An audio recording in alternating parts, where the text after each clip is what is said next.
Здравствуйте! Сегодня в жизни медицинского сообщества республики большое событие, потому мы решили рассказать о нем в рамках проекта «Большое интервью».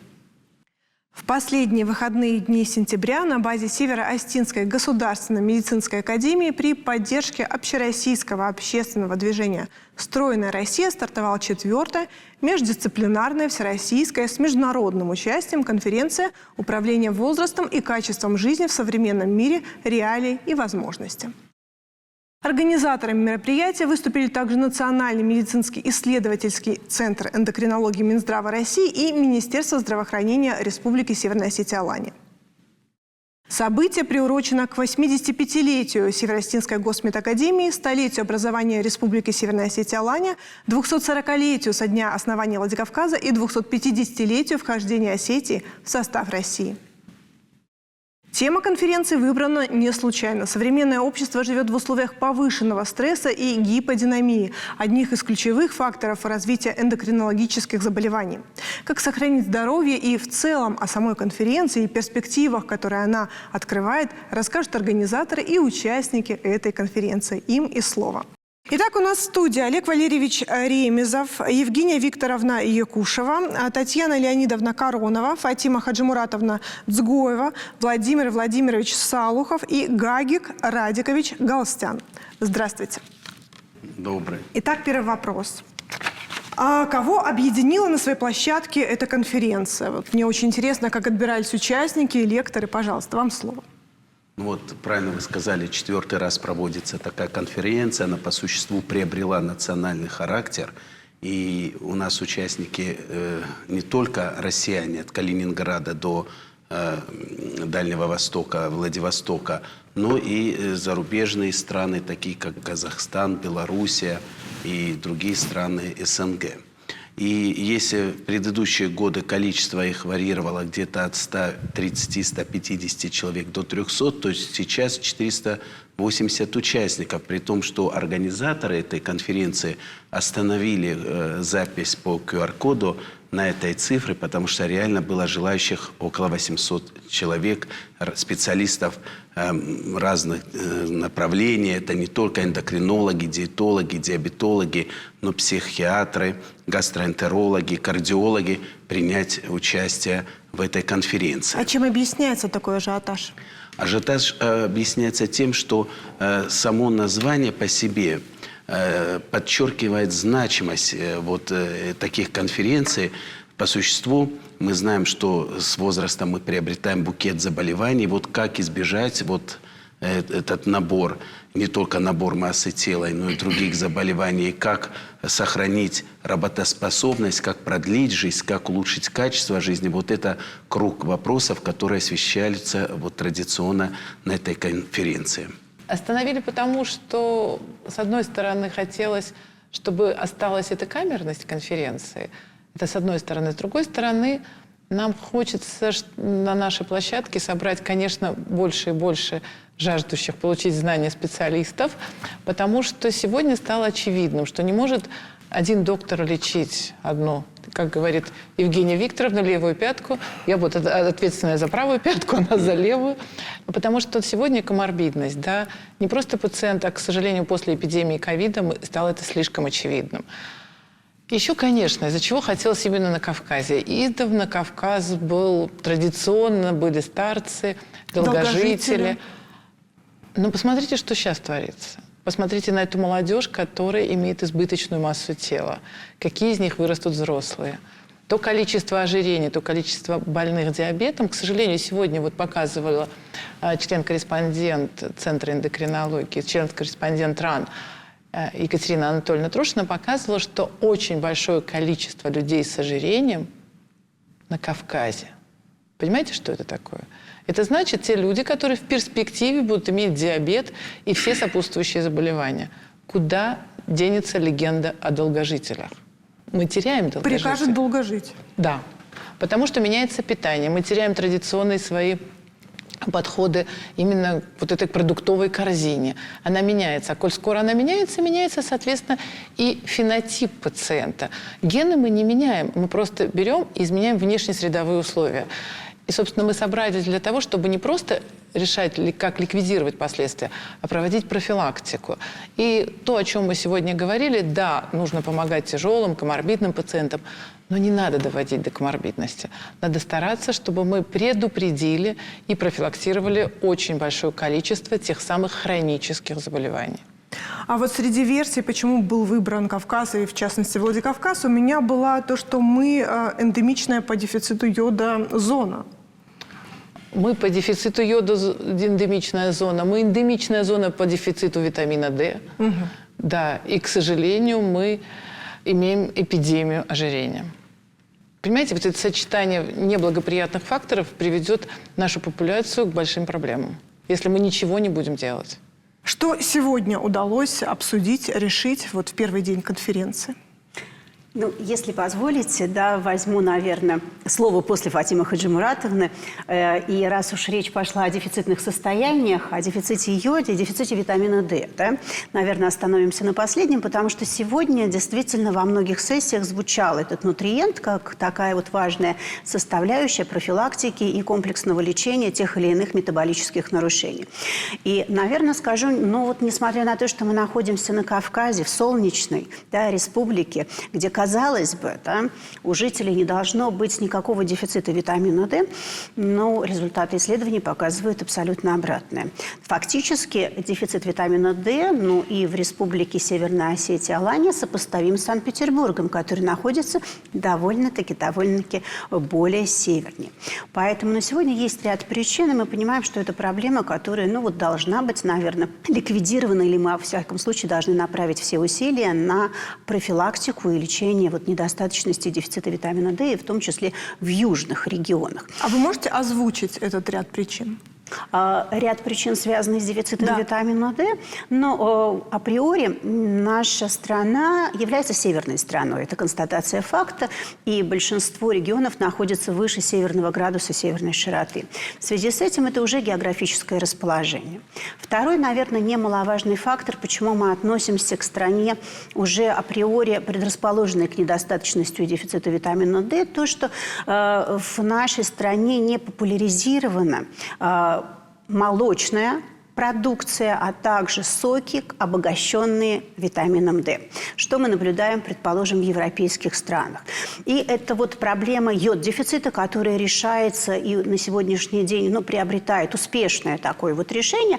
Я надеюсь, что с дефицитом витамина D мы тоже будем решать эту проблему, но вот пока медицинское сообщество уже имеет достаточно большое количество рекомендаций, но вот промышленность, если она нас сегодня слышит, да, то она, безусловно, должна работать с нами в таком тандеме и помочь в этой ликвидации. Поэтому это вторая причина. Ну и третья причина, наверное, есть генетические особенности, есть социальные особенности, есть национальные особенности, да, и в том числе ношение одежды, покрывающей достаточно большое количество тела, да, способствует снижению выработки витамина D, который, в общем-то, мы наблюдаем в странах южного региона. Чем еще был знаменателен сегодняшний первый день конференции? Ну, если позволите, пожалуйста, я добавлю вот в рамках того, что обсуждалось про лечение ожирения, мне посчастливилось поучаствовать в симпозиуме, который был посвящен фактически мультидисциплинарному обсуждению этой проблемы лечения как консервативными, но главным образом хирургическими методами лечения. И мы говорили про бариатрическую хирургию. Причем бариатрическую хирургию, которая была представлена вот в этом обсуждении очень именитыми специалистами, хирургами. Мы очень много в таком практикоориентированном ключе, потому что представлялись клинические случаи, ну то есть обсуждались портреты пациентов, которые тем или иным образом оказались интересны для этого обсуждения, либо дефектами лечения, либо сложностью самого ведения этого больного. Много было очень интересных дискуссионных вопросов, и вот как раз нам удалось проговорить про то, что действительно лечение ожирения должно быть обязательно в такой смычке между специалистами терапевтического профиля и хирургического. Вот Гагик Радикович Галстян, глубокоуважаемый профессор, который сегодня представил блистательную пленарную лекцию, как раз подчеркнул, что здорового ожирения не бывает. И что это ожирение всегда невероятное зло и такая основа для развития большого количества коморбидных состояний и, самое главное, влияние на прогноз. И вот мы фактически вот сегодня очень подробно эти вопросы обсудили с коллегами, и было очень много вопросов из зала. И это в самом деле подчеркнуло, наверное, значимость этой проблемы, которую осознают практические врачи, и здесь на Кавказе в том числе. И, конечно, вот мне кажется, в этой дискуссии родилось очень много новых смыслов. А мне интересно, вот в Северной Осетии на каком уровне? Есть какая-то статистика в целом по стране? Если можно, поскольку мы говорим о дефиците, то Да. я могу сказать, что вот чего дефицита нет в Северной Осетии, это радушие, Осетинских пирогов. гостеприимство. И нет, я серьезно. И интереса к тому, что происходит. Потому что, знаете, вот, все-таки мы участвуем в разных мероприятиях, в разных форматах, но такой заинтересованной аудиторией, готовой не просто слушать, но взаимодействовать с тобой. Даже вот человек молчит, но ты в его глазах улавливаешь тот интерес, неподдельный интерес, который, в общем-то, есть. И я думаю, что эта атмосфера – это самое ценное, что есть в этом мероприятии. То есть атмосфера деловой, такой дружеской беседы, которая, на мой взгляд, наиболее продуктивна, когда решаются очень сложные вопросы. Вот то, что Владимир Владимирович упоминал, там же фактически мы разбирали, в том числе врачебные какие-то ошибки, которые происходят в нашей жизни, чего греха таить. И там нужно действительно очень аккуратно, да, то есть чтобы никого не обидеть, чтобы все это было коллегиально, да, то есть чтобы в итоге мы вышли на то, что все делается в интересах пациента. То есть во благо пациента, понимаете? И я думаю, что, конечно, еще уникальность этой конференции. Во-первых, я должен сказать, что когда меня пригласили и прислали программу, я посмотрел программу, и я говорю, это национальный уровень, понимаете? То есть это не региональная конференция, это конференция, которая может позавидовать, любой регион, любая страна, потому что поднимается настолько широкий диапазон вопросов, он не сужен, понимаете, какой-то профессией, какой-то специальностью, он затрагивает широкий спектр жизненно важных вопросов, важных для всех нас. И поэтому, конечно, в этом плане я хочу выразить свой восторг и поздравления организаторам и сказать еще раз огромное спасибо. Вы делаете великое дело, великое. Действительно, собрать столь междисциплинарное сообщество людей, которые смотрят в одном направлении, буквально дышат в одном направлении и говорят языком клинических рекомендаций, системных обзоров, то есть на очень высоком уровне. Это действительно и дорогого стоит, а с другой стороны, ведь конференция была не только очно, и действительно было с трудом, можно было разместиться в зале, столько было желающих, и была онлайн-трансляция, которую смотрели, нам писали обратную связь. С другой стороны, решение вопросов, которые, не то что не являются банальными, мы ведь решаем вопросы не только профилактики, но и качества жизни. Общество, которое думает о качестве жизни вообще человека и пациента, это уже совершенно другой этап общества, действительно 21-22 век.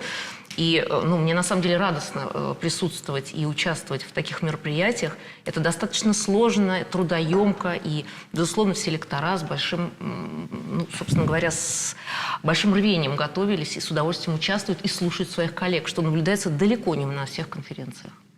Понятное дело, эндокринологическое сообщество, медицинское сообщество, оно более озадачено здоровьем населения. А вот само население, насколько им озадачено и ставит перед собой такие вопросы, вы можете порассуждать на эту тему? Знаете, безусловно, сообщество не только медицинское озадачено этой проблемой. Наверное, можно сказать сегодня, что мы говорим о начале конференции сегодня, открытие как начале конференции, однако работа в рамках конференции, Фатима Хаджимуратовна, надеюсь, меня поддержит и дополнит, она началась за несколько дней до этого, потому что благодаря, стройной России, под руководством стройной России, да, наша молодежь, которая воспитана как в эндокринологическом научном центре Москвы, так и в Национальном центре имени Владимира Андреевича Алмазова Санкт-Петербурга, она принимала участие и общалась именно с населением, с родителями, с учениками. Они проводили мастер-классы и вот такие семинары в детских садах.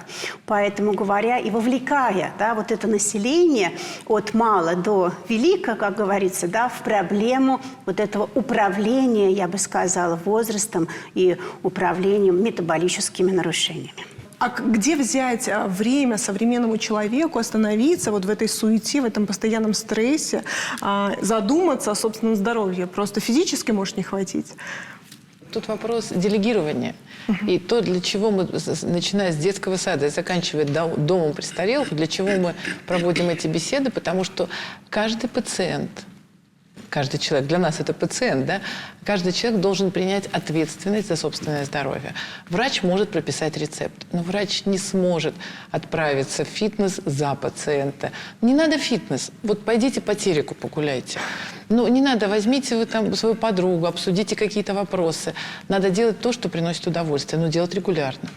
И это регулярно, оно должно войти в привычку. Самая тяжелая история – это когда ты должен в привычку. Вот должна быть привычка. Все, 21 день, и дальше уже, да, станет легче, правильно? Как неврологи говорят, как нас неврологи учат.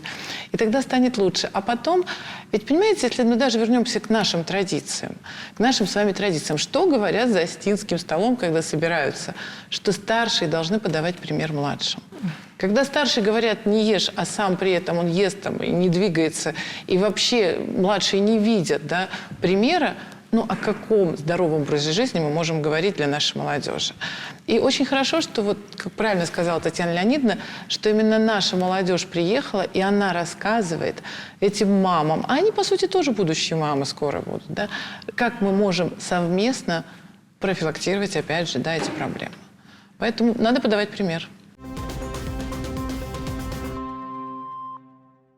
По поводу пациентского сообщества, да, потому что мне приходится много общаться с пациентами.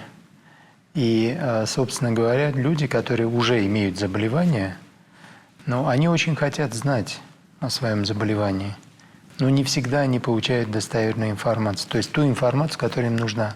Хотя доступ к информации, понятно, что сейчас интернет, пожалуйста, телевизор, там, радио и так далее, передачи. И вот у человека тяжелейшая задача в этом обилии информации вычленить то, что ему нужно, а самое главное – вычленить то, что реально ему нужно. Потому что иногда он думает, что вот это ему нужно, а оказывается, что это совершенно…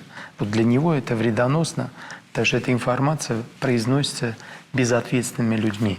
Поэтому вот то, о чем говорила Татьяна Леонидовна, то, что наша молодежь, наши коллеги проводили вот эти беседы, обучающие, такие, знаете, вот интерактивные беседы, это очень важная часть. Это очень важная часть, чтобы люди понимали, где правда. Достоверный источник. Достоверный источник, а где, в общем-то, то, что не соответствует действительности. Поэтому это очень важно. Вот я занимаюсь диабетом, я могу сказать, что у нас даже есть на нашем сайте Российской диабетической ассоциации, значит, такой ресурс, который называется diabetовед.ru. И одно из занятий называется «Мифы о диабете». То есть мы развенчиваем ту неправильную информацию, которая существует в обществе, которая существует в головах даже у людей, которые болеют этим заболеванием, у их родственников. Потому что это очень важная тема, которую вы подняли. То есть, конечно, вот такого рода мероприятия, они позволяют нам приблизить позиции пациентского сообщества, врачебного сообщества, чтобы мы понимали друг друга, вот как, значит, Евгения Викторовна сказала, что мы смотрим в одну сторону. Мы с пациентами тоже должны смотреть в одну сторону. К сожалению, не всегда это происходит, а это является категорически важным. Ну да, бич нашего времени вот это те люди, которые несут не очень достоверную информацию. Часто они берут ее совсем не из достоверных источников, и за этим лежит очень такая, знаете, монетизация большая. И поэтому пациенты приходят, назначения у них какие угодно, кроме целевых. По 28 баночек выкладывают на стол, говоря, что им назначил нутрициолога. А нутрициолог – это человек, который 3 месяца послушал курсы, вы тоже можете пойти получить корочку. Благодаря но они их не и так имеют хватает. права лечить людей.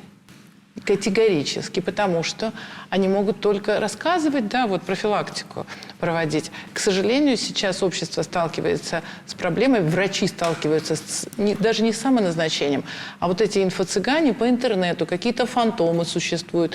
Но ты человека ни разу в жизни не видел, ты общаешься с кем-то, я не знаю, в Инстаграме, не знаю, в Телеграме, где угодно, и слушаешь эти советы и применяешь их к себе. Опять же, мы с вами можем носить даже один размер обуви, но нам обувь подходит разная, потому что у нас разная, да, структура. И так к организму надо принять, что мы индивидуальность, и ходить к врачам и получать качественные советы. А то, что мы вышли в общество с нашей молодежью, это врачи, это ординаторы, обученные ординаторы, которые несут супер выверенную информацию. Но вы сейчас, наверное, имели в виду в том числе и фобию населения перед гормональной терапией. Так? То есть вот на моей памяти, на моем опыте многим пациентам, которые получили назначение эндокринолога, советуют обратиться, как вы их называете, к инфо-цыганам, и у них получить консультацию, прежде чем принимать эти гормоны. Вот откуда эта фобия перед гормонами? И, пожалуйста, развейте этот миф.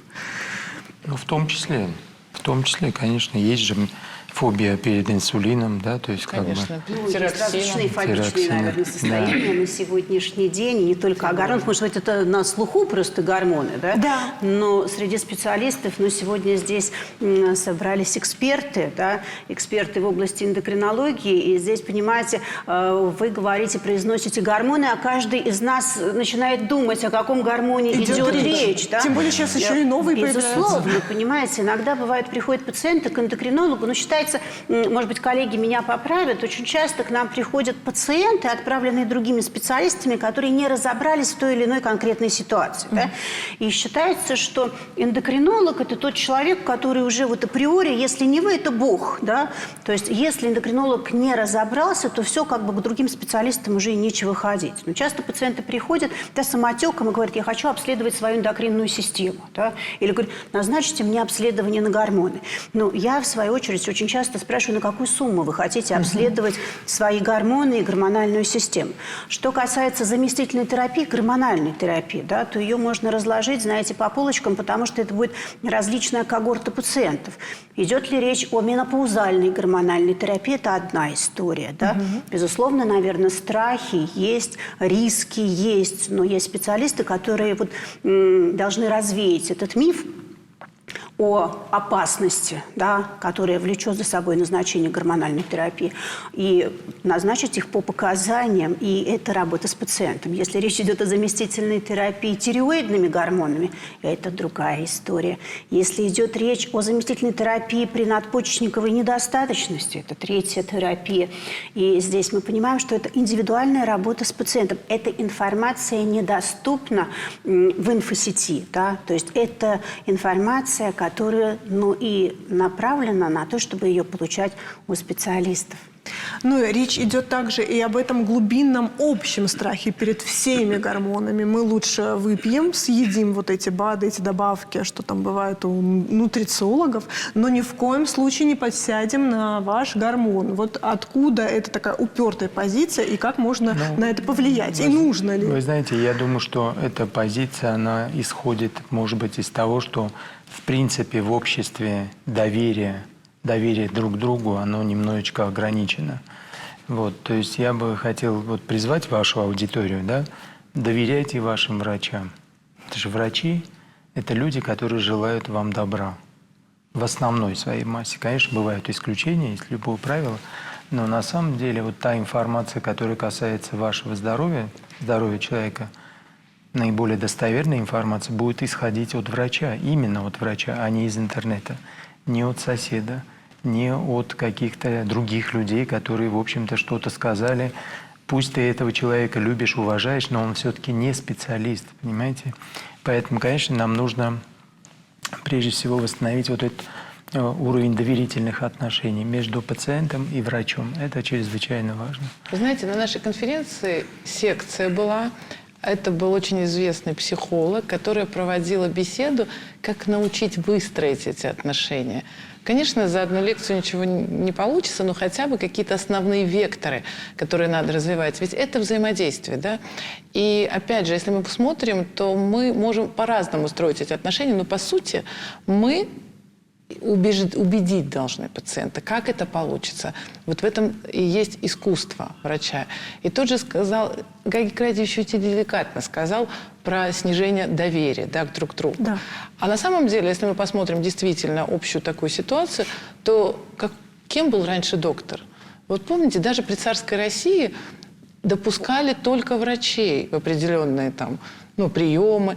Никогда лицедеев не допускали в главные залы. Помните, да, Татьяна Леонидовна, мы ходили в Мраморный дворец в Санкт-Петербурге, и нам показали, где врачи сидели, а где остальные люди сидели.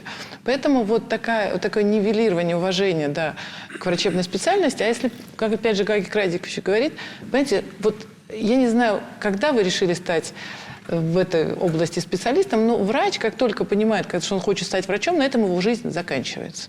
Вот честно. Никто из здесь сидящих, мне кажется, кто военную академию закончил, это вообще уровень бог. Потому что и Владимир Владимирович закончил военную академию. Понимаете, у тебя нет ночных клубов, у тебя нет дискотек, ты не можешь лишний раз в кино сходить. Никогда, даже сейчас. Ты летишь в самолете, ты врача сразу вычисляешь, правильно? Открывается ноутбук, он читает статью или готовит лекцию какую-то. То есть поворачиваешь голову, наши в городе, понимаете?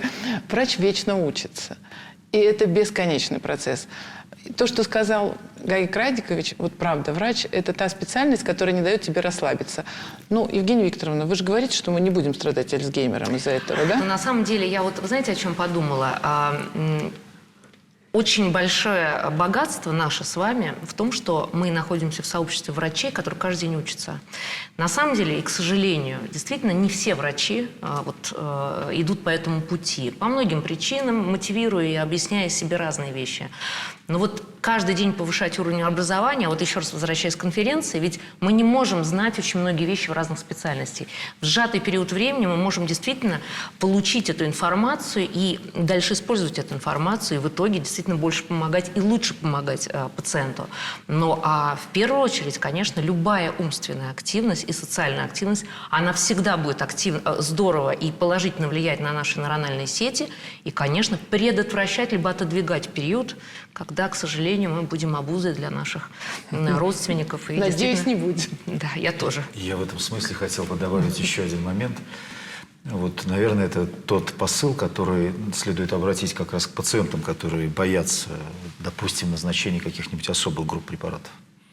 Я думаю, что очень важным отличием, разделителем между врачом и каким-нибудь условно знатоком в области, человеком, который умеет себя красиво преподнести, например, каким-нибудь видеоблогером, является, конечно, ответственность. Потому что врач, делая назначение, несет ответственность. И это ответственность, которую очень легко пощупать.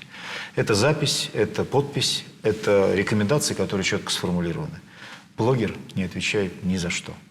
Это человек, который сказал в пустоту, некие им придуманные, может быть, очень огрубленные знания. И это большая проблема, потому что действительно интернет, к сожалению, став доступным источником информации, сразу же мгновенно разделил специальные выверенные знания от любых знаний.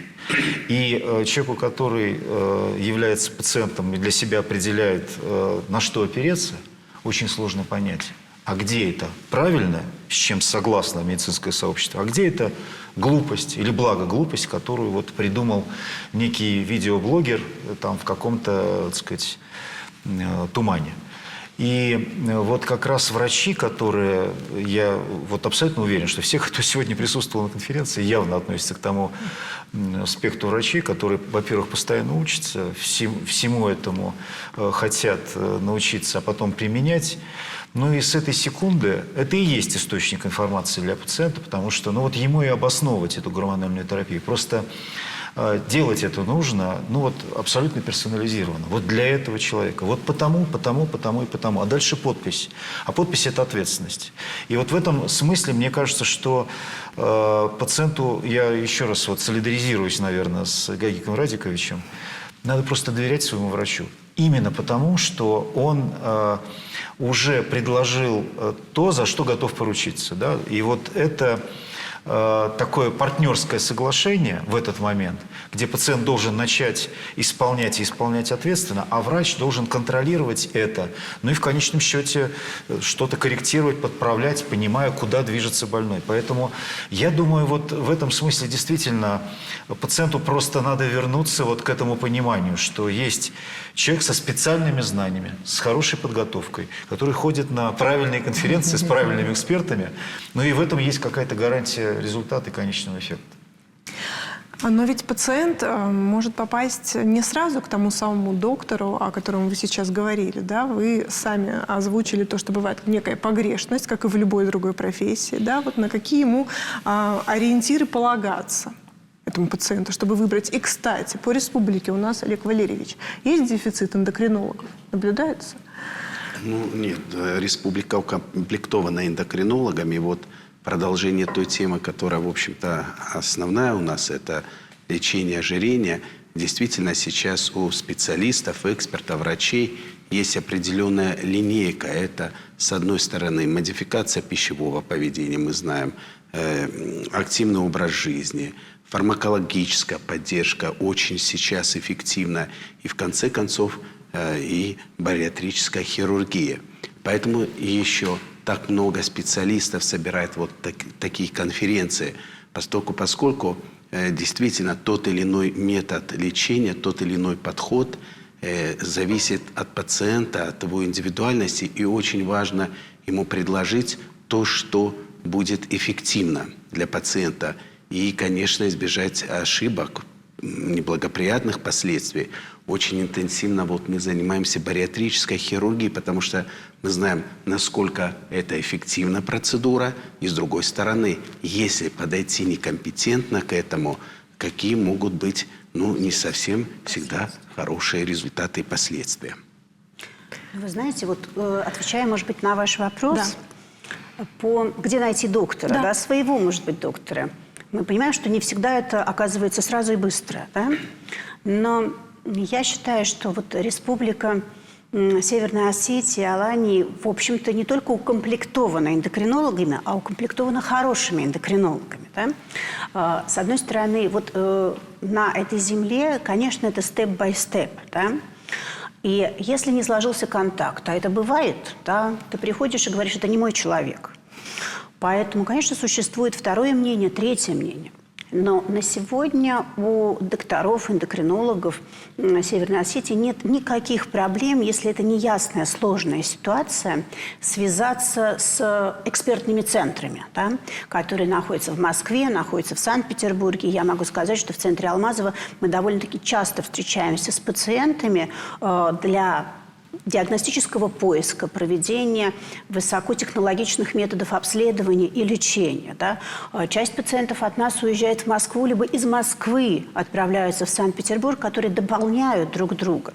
Нет необходимости организовывать, предположим, центр, такой вот экспертный центр в различных регионах, в республиках. В каждой республике достаточно иметь количество центров, ну, глобальных центров, которые будут обеспечены различными методиками и смогут вот оценить ситуацию.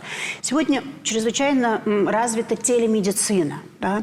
И когда есть вопросы здесь, эти документы пациентов уходят довольно-таки быстро в Москву, Санкт-Петербург, в другие регионы, центры, где существуют экспертные. И в этой ситуации это достаточно быстрый путь для пациента.